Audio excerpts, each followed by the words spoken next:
जो हमारा टॉपिक है अभी इलेक्ट्रोस्टैटिक इक्विलिब्रियम में मैंने बताया था कि x थर्ड चार्ज की पोजीशन, फर्स्ट चार्ज से थर्ड चार्ज की position x is equal to D into this, इतना फाइंड आउट कर सकते हैं, है ना। जो हमारा आंसर आ सकता था वो कितना था, अगर हमने एक चार्ज को 4 कूलम रखा, दूसरे को 9 कूलम रखा, तो आंसर कितना आएगा 2/5 डी आ जाएगा। डी की वैल्यू आप कुछ भी रख दो, 1 मीटर रखोगे तो कितना आएगा 0.4 मीटर, है ना। 2 मीटर रखोगे तो 4/5 मीटर। मतलब अब इसमें जो x की पोजीशन है वो किस पे डिपेंड कर रही है, ये इस फैक्टर पे डिपेंड करता है, ये इस फैक्टर पे डिपेंड कर रहा है कि ये इसकी वैल्यू कितनी है। तो बहुत सारे केस हमारे सामने अरेंज हो सकते हैं। पहला है Q1 is equal to Q2, Q1 is equal to Q2 रखेंगे तो x की वैल्यू क्या है, x की वैल्यू होगी Q1 is equal to Q2, तो x की वैल्यू क्या होगी d/2, कितना आएगा d/2। मतलब अगर 2 पॉइंट चार्ज दिए हुए हैं तो थर्ड चार्ज को उनके सेंटर पे रखना होगा, मिडिल पॉइंट पे रखना होगा कि इसके ऊपर नेट फोर्स इक्वल टू 0 हो जाए, सेंटर पे, है ना। Third charge must be placed at the centre, centre पे हम प्लेस करेंगे तो थर्ड चार्ज क्या होगा, थर्ड चार्ज के ऊपर नेट फोर्स इक्वल टू 0 हो जाएगा। चलिए ये बात आसानी से समझ में आ रहा है, और जितने सारे केसेस हैं और भी अदर केसेस, जितने सारे केसेस हैं हर एक केस में आप इस वैल्यू को आराम से फाइंड कर सकते हैं, ठीक है। मान लो अब प्रैक्टिस के लिए मैं आपसे पूछूं कि अगर ये 64 कूलम हो जाए और ये 9 कूलम हो जाए तो कहानी क्या होगी, ठीक है। तो उस केस में भी आप x की पोजीशन फाइंड कर सकते हो, थर्ड चार्ज का लोकेशन फाइंड कर सकते हो on the straight line joining them, है ना। उस पोजीशन में भी आप फाइंड कर सकते हो। दूसरा सिचुएशन ये देखो, मान लेते हैं कि Q1 is very very larger then Q2, Q1 जो है Q2 से बहुत लार्जर है, तो Q2/Q1 very very less than 1 हो जाएगा, तो x की वैल्यू क्या आ जाएगा, x की वैल्यू d आ जाएगा, ठीक है। अगर Q1 की वैल्यू बहुत ज्यादा लार्ज हो जाए Q2 से तो x की वैल्यू क्या होगी, d आ जाएगा, है ना। तो इस चीज को आप प्रैक्टिस करोगे, इस क्वेश्चन को प्रैक्टिस करोगे जो हमने दिया है 64 कूलम फिर 9 कूलम, है ना। कभी आप इसको 64 मान, इसको 9 मान लेते हैं, है ना, फिर आप इसको क्या मान लोगे, इसको मान लो 16 कूलम, है ना, और फिर एक बार में 25 कूलम, फिर एक बार 36 कूलम। इस तरह से क्वेश्चंस को आप सॉल्व करो, प्रैक्टिस हो जाएगा। प्रैक्टिस जरूरी है, जब तक प्रैक्टिस नहीं करोगे एक्सपर्ट नहीं बनोगे। है काफी इजी क्वेश्चन, जितने बार आप क्वेश्चन को प्रैक्टिस करोगे समझोगे उतना अच्छा से कॉन्सेप्ट आपका क्लियर कट होता चला जाएगा, इसमें कोई दिक्कत नहीं है। आगे नेक्स्ट केस जो हम लोग सोच रहे हैं वो सेकेंड केस हम लोग सोचेंगे, dissimilar charges Q1 and Q2, Q1 and Q2 जो है वो क्या है, डिसिमिलर है ना। डिसिमिलर मतलब एक जैसा नहीं है, Q1 एंड Q2 डिसिमिलर है, अपोजिट इन नेचर है ना। Q1 एंड Q2 क्या है, डिसिमिलर, अपोजिट इन नेचर है। उस केस में where should the third charge be placed such that net force on it is equal to 0। अगर opposite in nature हो जाए तो बताइए, मान लो कि Q1 यहाँ पे रखा और Q2 हमने यहाँ पे रखा, है ना। ये वैल्यू Q1 है, ये Q2 है, इनके बीच में सेपरेशन D है, और वेयर शुड द, क्वेश्चन हमारा ये है, क्वेश्चन समझिएगा कि where should the third charge be placed such that net force on it is equal to 0, ठीक है। तो अपोजिट इन नेचर हो जाए, अपोजिट इन नेचर हो जाए, थोड़ी देर के लिए मान लेते हैं कि इसकी वैल्यू जो है वो 4 कूलम रख देते हैं और इसकी वैल्यू रख देते हैं -9 कूलम। अब ये चार्जेस जो हैं अपोजिट इन नेचर, Q1 की वैल्यू 4 कूलम, Q2 की value -9 coulomb, opposite in nature है। तो स्ट्रेट लाइन में कहाँ हम रखेंगे थर्ड चार्ज को कि उसके ऊपर में नेट फोर्स इक्वल टू 0 हो जाए, कहाँ रखेंगे, क्या इनके बीच में कहीं रखते हैं, इनके बीच में रख के देखते हैं क्या हालात होते हैं, क्या होता है। कैपिटल Q हमने चार्ज रखा, अब ये चार्ज क्या करेगा, इसको रिपेल करके इधर धकेलेगा, ये चार्ज अट्रैक्ट करके इधर धकेलेगा, तो इस सिचुएशन में नेट फोर्स क्या हो रहा है, इक्वल टू 0 नहीं हो रहा है। तो ये कंडीशन सेटिस्फाई नहीं कर रहा है, गलत हो गया, तो इसको हटाओ। अब क्या करते हैं, कहीं साइड में रखेंगे, बड़े वाला चार्ज के आसपास नहीं रख करके, है ना, छोटे वाले चार्ज के आसपास रखेंगे तो हमारा आंसर एक बार में आ जाएगा, क्योंकि बड़े वाले चार्ज के पास इलेक्ट्रिक फील्ड भी काफी स्ट्रांग होता है। इलेक्ट्रिक फील्ड काफी स्ट्रांग होगा तो उस जगह पे इलेक्ट्रिक फोर्स को 0 समझना बेवकूफाना हरकत होगा, है ना। तो इलेक्ट्रिक फोर्स कहाँ पे जीरो हो सकता है, जहाँ पे स्मॉलर चार्ज होंगे, स्मॉलर चार्ज के आसपास। तो यहाँ तो होने से रहा, इस साइड हम सोचते हैं, इस साइड हम कोई चार्ज कैपिटल Q यहाँ पे प्लेस कर दिया और x की वैल्यू हमने रख दिया। अब ये x की वैल्यू हमें फाइंड करनी है। अब इसको इसके बारे में स्टडी करो कि इसके ऊपर net force equal to zero होने के लिए क्या होना चाहिए। Q1 की वजह से रिपल्सिव फोर्स इधर, Q2 की वजह से अट्रैक्टिव फोर्स इधर। हो सकता है कि net force equal to zero होता है, हो सकता है, लेकिन इसी चार्ज को हम यहाँ रखते तो हमारा x का वैल्यू निगेटिव में आता। बात तो वही होता, x अगर निगेटिव में आता तो मान लो ये ओरिजिन है, ये मान लो ओरिजिन, तो ओरिजिन से निगेटिव मतलब इधर आ जाता है ना। ओरिजिन से निगेटिव क्या आता, इधर आ जाता। तो यहाँ भी रखोगे तो भी यही वैल्यू आएगा और इधर रखोगे तो भी यही वैल्यू आएगा। तो अगर ये वैल्यूज दिए हुए हैं, अगर ये वैल्यू दिए हुए हैं तो आप आसानी समझ सकते हो जो स्मॉलर चार्जेज होंगे, स्मॉलर चार्जेस होंगे उसके नजदीक में electric force equal to zero होगा। ये लॉजिकली बात समझना होगा, इससे आपको न्यूमेरिकल्स क्वेश्चन बनाने में काफी आसानी मिलेगी, है ना। तो x की वैल्यू अगर फाइंड करना चाहते हैं तो net force equal to zero लिखेंगे। यहाँ पे देखिए इक्वेशन क्या है, x q1 into capital Q divided by x square, और ये रिपल्सिव फोर्स है। तो अट्रैक्टिव फोर्स क्या होगा भाई, capital Q q2 divided by d plus x का होल स्क्वायर। यहाँ हमने 1/4π की वैल्यू को कंसीडर नहीं किया है। कैपिटल Q ऐसे ही कैंसिल हो जा रहे हैं, है ना। तो हमारे पास आंसर क्या होगा, हमारे पास जो आंसर आएगा वो क्या आएगा, तो पहले हम लोग लिखेंगे d plus x divided by x इसका whole square, that is equal to क्या लिखेंगे, कैपिटल Q, सॉरी ये हम रेशियो देख लेंगे, अंडर रूट डाल दिया तो कहानी कुछ इस तरह से बन के आ रहा है, ठीक है। तो x की वैल्यू हम इस चीज से आराम से फाइंड कर सकते हैं कि x की वैल्यू क्या होगी। तो खुद ही फाइंड करके देखो कि x की वैल्यू क्या होगी, d प्लस एक्स, है ना, d प्लस एक्स। तो यहाँ से भी आप क्वेश्चन को सॉल्व कर सकते हो कि यहाँ पे d प्लस एक्स है ना।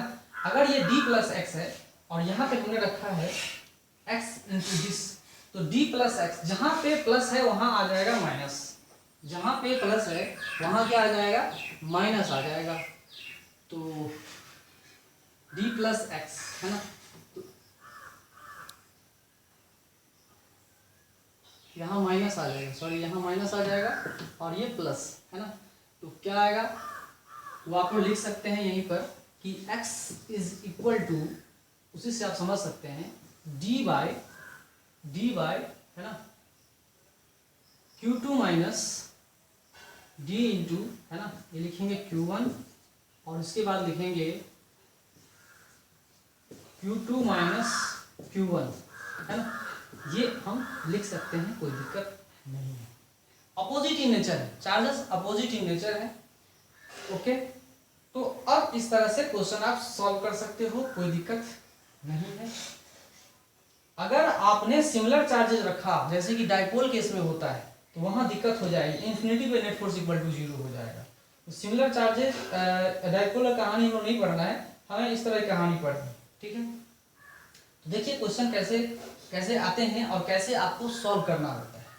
तो x की वैल्यू हमारे पास अब इस सिचुएशन में ऐसा आया, पहले वाले में क्या था, यहाँ प्लस था और इस क्वेश्चन में क्या आ रहा है, माइनस आ रहा है, ठीक है। तो इसी बेस पे हम क्वेश्चन बनाते हैं। यहाँ 4 कूलम है, यहाँ 9 कूलम है, तो x की वैल्यू क्या होगी इस सिचुएशन में। अगर x की वैल्यू हम फाइंड करना चाहते हैं तो root under Q1 that is equal to 2 into D divided by Q2 की वैल्यू कितनी है 3 माइनस 2, ये वैल्यू कितना आ रहा है 2d, कितना आ रहा है 2d, मतलब ये डिस्टेंस d है। तो यहाँ पे ये 2d की वैल्यू अपने आप मैग्नीट्यूड आ रहा है ना, ये अपने आप आ रहा है that is equal to 2d। यहाँ से हम 2d डिस्टेंस पे रख सकते हैं तो काम बन जाएगा, है ना। तो बहुत सारे एग्जांपल्स आप सॉल्व कर सकते हो।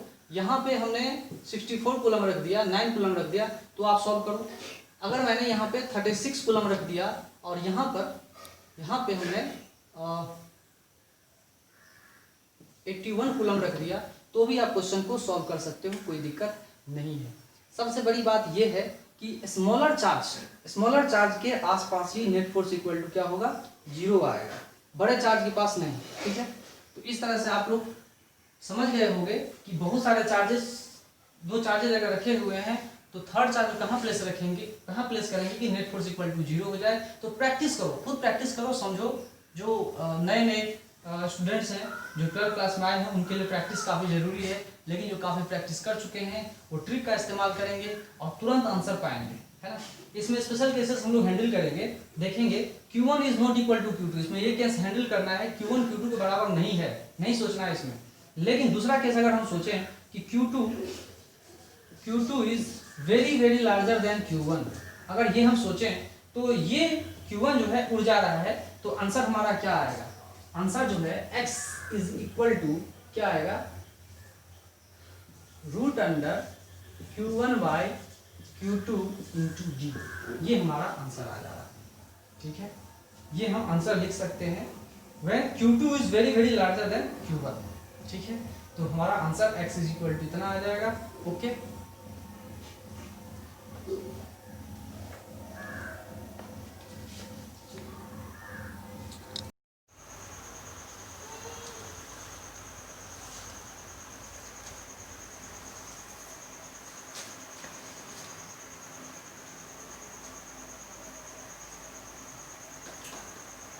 ओके आगे चलते हैं हम लोग इलेक्ट्रोस्टैटिक इक्विलिब्रियम में। अब क्वेश्चन ये है, where should the third charge be placed on the line joining them, where should the third charge be placed on the line joining them such that whole system is in electrostatic equilibrium. Whole system मतलब net force on each and every charge is equal to 0, where should the third charge be placed, ठीक है। तो पहला case हम लोग handle करते हैं similar charges. पहला हम हैंडल करेंगे सिमिलर चार्जेज का, Q1 into Q2 greater than zero, मतलब सिमिलर चार्जेज, है ना। इस सिमिलर चार्जेज में आपको पता चल गया होगा कि थर्ड चार्ज को कहाँ प्लेस करेंगे कि net force on it is equal to 0। इससे प्रीवियस क्वेश्चन हम लोग पढ़ चुके थे कि अगर सिमिलर चार्जेज रखते हैं तो थर्ड चार्ज को कहीं ना कहीं उनके बीच में ही रखना होता है ना। जिस चीज़ से हमें x की वैल्यू भी फाइंड हो चुकी है, पोजीशन हमें फाइंड हो चुका है, ठीक है। सिमिलर चार्जेस में पोजीशन भी फाइंड हो चुका है, x की वैल्यू भी हमें पता चल चुका है, प्लस q का नेचर हमें अब पता करना है, ठीक है। q का नेचर पता करना है। तो सिमिलर चार्जेज में x की वैल्यू जो है वो क्या करना है, हमें फाइंड कर चुके हैं। x की वैल्यू क्या आती है, x की वैल्यू जो आती है वो क्या लिखेंगे, Q1 bye Q1 plus Q2 into D, यही था ना जब सिमिलर चार्जेज थे। तो सिमिलर चार्जेज में मैंने बोला कि where should the third charge be placed such that net force on each and every charge is equal to 0। इसके ऊपर नेट फोर्स इक्वल टू 0 होगा। इसके ऊपर नेट फोर्स अगर इक्वल टू 0 है तो ये क्या हो रहा है, इसको अगर सिमिलर चार्ज है तो ये इसको या तो अट्रैक्ट कर सकता है या तो रिपेल कर सकता है, ये नहीं तो उसको क्या कर देगा, रिपेल करेगा या नहीं तो अट्रैक्ट करेगा। तो नेट फोर्स इक्वल टू 0 हो सकता है सिमिलर चार्जेज में। तो थर्ड चार्ज को उनके बीच में ही कहीं ना कहीं रखना होता है, ठीक है। चलिए अब ये तो हमने समझ लिया। अब ईच एंड एवरी चार्ज के ऊपर नेट फोर्स इक्वल टू 0 है, जिसकी वजह से यहाँ भी नेट फोर्स इक्वल टू 0 होना चाहिए और यहाँ भी इक्वल टू 0 होना चाहिए नेट फोर्स, ठीक है। तो यहाँ तो हमने x फाइंड कर लिया। अब कैपिटल Q की बारी है, कैपिटल Q को फाइंड करते हैं। कैपिटल Q की वैल्यू फाइंड करेंगे। कैपिटल Q कैसे वैल्यू फाइंड करेंगे वो देखिए। मान लो ये दोनों के दोनों पॉजिटिव चार्ज है, सिमिलर चार्ज है, ठीक है। इसका हम केस स्टडी करते हैं। इसके ऊपर में भी नेट फोर्स इक्वल टू 0 होना चाहिए। अगर सिमिलर है तो रिपल्सिव फोर्स इधर आएगा, ठीक है। अगर ये दोनों सिमिलर हैं तो रिपल्सिव फोर्स इधर आएगा और इसके ऊपर में भी नेट फोर्स अगर इक्वल टू 0 होना चाहिए तो ये थर्ड चार्ज है उसका नेचर इन दोनों के नेचर से अपोजिट होना चाहिए। ये दोनों अगर पॉजिटिव हैं तो इसको निगेटिव होना चाहिए, ये दोनों अगर निगेटिव है तो इसको पॉजिटिव होना चाहिए, क्योंकि अगर ये दोनों पॉजिटिव है तो रिपल्सिव फोर्स इधर होगा और ये चार्ज इसको अपने तरफ क्या करेगा, अट्रैक्ट करेगा। तो ही केस संभव है कि इसके ऊपर में नेट फोर्स इक्वल टू 0 हो जाए, मतलब force on Q1 is equal to force on Q2 that is equal to 0 हो सकता है। और ये हम लोग पहले पढ़ चुके हैं कि force on Q is also equal to 0। ये हमें कंडीशन फाइंड करना है, ये हमें कंडीशन दिया हुआ है। इस कंडीशन के हिसाब से x की वैल्यू हमें फाइंड कर चुके थे। अब कैपिटल Q की वैल्यू फाइंड करेंगे। कैपिटल Q की जो वैल्यू फाइंड करेंगे इन दोनों कैपिटल क्यू की जो वैल्यू फाइंड करेंगे उसका नेचर इन दोनों के नेचर से अपोजिट होगा। ठीक है, तो चलिए देखते हैं, बनाते हैं क्वेश्चन को। इसके ऊपर नेट फोर्स इक्वल टू 0 करके देखते हैं। एक्स की वैल्यू हमें पता है। ठीक है, तो अब देखते हैं क्वेश्चन बना करके कि इसके ऊपर नेट फोर्स इक्वल टू 0 होगा, तो force on Q1 is equal to force on Q, है ना। चलिए तो देखते हैं यहाँ पे Q1 into Q2 by D square that is equal to, ये इसके ऊपर में इसके वजह से रिपल्सिव फोर्स है और इसकी वजह से अट्रैक्टिव फोर्स है, तो क्या लिख सकते हैं, यहाँ लिखेंगे Q1 into capital Q divided by x square. क्या ये सही है? क्या ये सही है? बिल्कुल सही है। देखिए इसमें Q1 की वैल्यू हट जाएगा। इसमें क्या हट रहा है? Q1 की वैल्यू हट जा रही है, कैंसिल आउट हो रहा है। x का वैल्यू जो फाइंड कर चुके हैं वो वैल्यू डालेंगे तो कैपिटल Q की वैल्यू भी हमें आराम से फाइंड हो जाएगा। Capital Q is equal to क्या लिखेंगे यहाँ पर, Q2 into x by D का होल स्क्वायर। ठीक है, x बाई डी का होल स्क्वायर, तो x बाई डी यहाँ लिख दीजिए, ये कहाँ नहीं आ रहा है, इसका होल स्क्वायर, तो ये लिखेंगे कितना, Q2 इंटू इसका होल स्क्वायर लिखेंगे तो यह आएगा Q1 divided by Q1 plus Q2 का होल स्क्वायर। ठीक है, तो कैपिटल Q की वैल्यू हमें फाइंड हो गई है, लेकिन याद रखिएगा कि ये जो है इन दोनों के नेचर से अपोजिट है। अगर अपोजिट है तो अपने आप हम क्या करेंगे, यहाँ पे माइनस साइन पुट करेंगे, यहाँ भी माइनस साइन पुट करेंगे तो काम बन जाएगा। ठीक है, एग्जाम्पल के तौर पे आप लोग ये सोचो कि Q1 को हमने रखा है 4 कूलम और Q2 को हमने रखा है 9 कूलम। अब बताइए आंसर क्या होगा। तो कैपिटल Q की वैल्यू जो है वो हम आसानी से फाइंड कर सकते हैं कि 4 into 9 that is equal to 36 coulomb square divided by ये कितना है, Q1 का वैल्यू कितना है 2 और इसकी वैल्यू कितनी है 3, इसका लिखेंगे होल स्क्वायर। ठीक है, तो ये कितना आ रहा है, ये आ जा रहा है कूलम स्क्वायर आएगा, कूलम लिखेंगे है ना, -36 बाय 25 का स्क्वायर, सॉरी 5 का स्क्वायर 25, इतना कूलम जो है वो आंसर आएगा। अपोजिट नेचर निगेटिव चार्ज है, क्योंकि हमने पॉजिटिव चार्ज रखा है तो ये आंसर क्या आना चाहिए, निगेटिव में आएगा। लाइक दैट आप क्वेश्चन समझ सकते हो कि 64 अगर हमने कर दिया इसको और इसको 9 कर दिया तो आप क्वेश्चन को चेंज करो, क्वेश्चन को सॉल्व करो, है ना। 64 कूलम कर दिया, फिर 64 से चेंज करके हमने इसको 36 कूलम कर दिया, तो आपको फिर क्वेश्चन सॉल्व करना है और फिर 36 से चेंज करके हमने इसको 49 कूलम डाल देते हैं। तो इस तरह से बहुत सारे क्वेश्चंस बनते हैं और आपको प्रैक्टिस के लिए मैंने आपको बता दिया इतना। ठीक है, चलिए सेकेंड सिचुएशन। अब पूरा सिस्टम ही इलेक्ट्रोस्टैटिक इक्विलिब्रियम में है और इसके आगे हम लोग चलते हैं second case Q1 into Q2 is less than 0। इसका मतलब ये है कि ये सब के सब डिसिमिलर चार्जेज हैं, ये सब के सब क्या है, डिसिमिलर चार्जेज हैं। अब कहानी क्या होगी, अब कहानी में ट्विस्ट आएगा। यहाँ देखिए Q1 है, ये Q1 चार्ज यहाँ पे दिया हुआ है, Q2 चार्ज यहाँ पे दिया हुआ है, अपोजिट इन नेचर हैं और where should the third charge be placed such that net force on equal to 0। और यहाँ पे हम कंसीडर करेंगे कि Q1 is less than Q2। यहाँ पे हम लोग जैसे ही ये कंडीशन डाला हुआ है, ये कंडीशन जैसे ही हमने डाल दिया Q1 is less than Q2, इसका मतलब ये x जो है यहीं पर होगा, थर्ड चार्ज हमने यहीं पे रखा हुआ है, इसके आसपास ही होगा, इनके बीच में भी नहीं होगा, इसके इधर होगा, लेफ्ट में, Q1 के लेफ्ट में होगा। अगर Q2 is less than Q1 then Q2 के राइट में होता है। ठीक है, ये बात हमें समझ में आ गई है। तो x की वैल्यू हमें पता चल चुका है कि जो हमने प्रीवियस क्वेश्चन में x का वैल्यू हमने फाइंड किया था, तो इस क्वेश्चन में भी आप x का वैल्यू फाइंड कर लोगे। प्लस ये नेचर की बात करते हैं, ये मान लो पॉजिटिव हो या निगेटिव हो, तो इसके ऊपर नेट फोर्स इक्वल टू 0 है, इसके ऊपर नेट फोर्स इक्वल टू 0 है और इसके ऊपर भी नेट फोर्स इक्वल टू 0।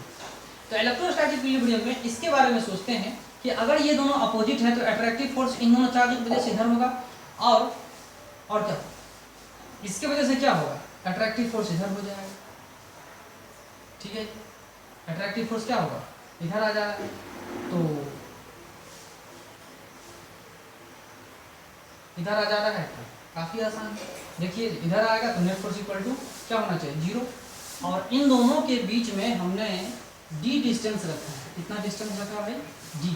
तो आप खुद भी सॉल्व कर सकते हो इसको, कोई बहुत बड़ी बात नहीं है, तो खुद भी क्वेश्चन सॉल्व कर सकते हो कि वैल्यू क्या होगी। तो यहाँ मैं लिख दे रहा हूँ आपको, इसके ऊपर नेट फोर्स तो लिखेंगे Q1 into Q2 by D square, that is equal to, है ना, जो अट्रैक्टिव फोर्स है वो अट्रैक्टिव फोर्स, इसके ऊपर दोनों अट्रैक्टिव है, इधर अट्रैक्ट ये कर रहा है, इधर अट्रैक्ट ये कर रहा है, तो इसके ऊपर अट्रैक्टिव फोर्स इधर आ रहा है, वो लिखेंगे capital Q into Q1 divided by x square, ठीक है। तो इससे Q1 कैंसिल हो जा रहा है, और कैपिटल Q की वैल्यू भी हम लोग फाइंड कर सकते हैं, वो कितना आ रहा है, वो आ जा रहा है आपको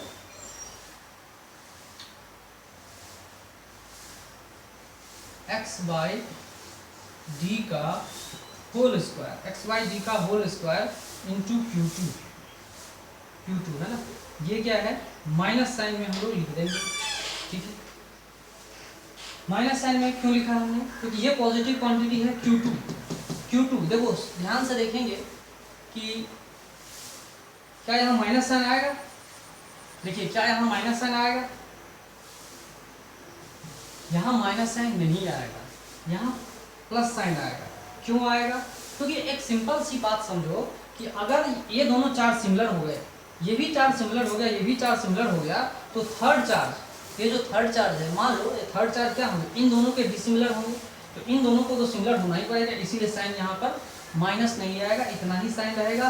और x की वैल्यू आप लोग फाइंड कर चुके हैं, अगर नहीं फाइंड कर चुके हैं तो वो भी आप फाइंड करके देख सकते हैं। x की वैल्यू यहाँ से हम फाइंड कर देंगे q into Q1 by x square, that is equal to, इसके ऊपर नेट फोर्स इक्वल टू 0 हम लोग लिख रहे हैं, तो क्या होगा q इंटू कैपिटल Q, और यहाँ पे लिखेंगे g प्लस एक्स का whole square, capital Q cancel हो जा रहा है, और यहाँ पे आपको क्या दिख रहा है, यहाँ पे आप देख रहे हो कि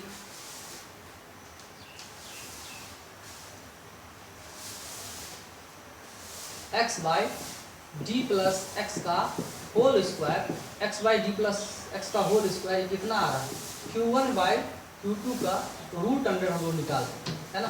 तो इससे आप x की वैल्यू फाइंड कर सकते हो, x की वैल्यू फाइंड करके यहाँ पे पुट कर दोगे तो काम बन जाएगा, ठीक है। ये आपके प्रैक्टिस के लिए मैं दे रहा हूँ। तो Q1 की वैल्यू आप ले लो 4 कूलम, और इसकी वैल्यू ले लो -16 कूलम, ठीक है। एक क्वेश्चन ये बन गया, ठीक है।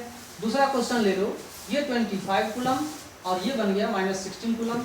एक बार ले लेते हैं 49 कूलम इसको, और इसको -16 कूलम। इस तरह से बहुत सारे क्वेश्चन आप बनाओ, प्रैक्टिस करो, और प्रैक्टिस करने से एक्सपर्ट जरूर बन जाओगे, इस टॉपिक पे आपकी पकड़ बन जाएगी, है ना। ये बात आपके अच्छे से समझ में आ गया, क्योंकि प्रैक्टिस आपको एक्सपर्ट बनाता है। एक्सपर्ट अपने आप में कॉन्फिडेंस दिलाएगा, बिना प्रैक्टिस के आप एक्सपर्ट नहीं कहला सकते, बिना प्रैक्टिस के आपके समझ में टॉपिक नहीं आ सकती, ठीक है। इसीलिए आप इसको क्या करेंगे, प्रैक्टिस करेंगे, ओके।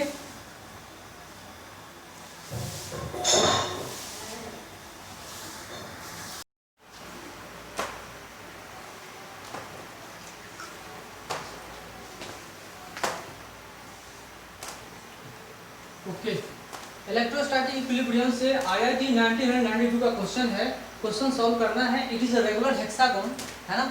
ये रेगुलर हेक्सागोन है, इसमें हर एक साइड क्या है, इसके इक्वल है। तो रेगुलर हेक्सागोन में हर एक साइड इक्वल होते हैं।